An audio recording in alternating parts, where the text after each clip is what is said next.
ये जो संविधान जो है हम सब लोग जानते हैं, गोल्डन इंडिया जिसे कहा जाता था, सम्राट अशोक जी का जो अखंड भारत था, उसको देखते हुए डॉक्टर बाबा साहब आम्बेडकर ने वो सारी बातें फिर से संविधान के अंतर्गत हम सभी को दी है।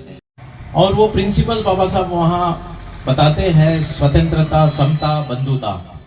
और ये बाबा साहब उसे मनुष्य जीवन का फाउंडेशन कहते हैं। और ये मूल्य तथागत गौतम बुद्ध से मैंने लिए हैं, ऐसा बाबा साहब कहते हैं। और इसी मूल्यों को नींव बनाकर, फाउंडेशन बनाकर संविधान की बाबा साहब ने रचना की।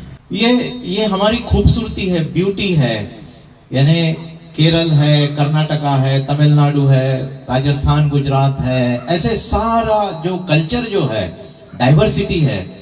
तो ये संविधान की ब्यूटी है, इतना बड़ा डाइवर्सिटी इकट्ठा भारत करके, यानी डेमोक्रेटिक कंट्री है।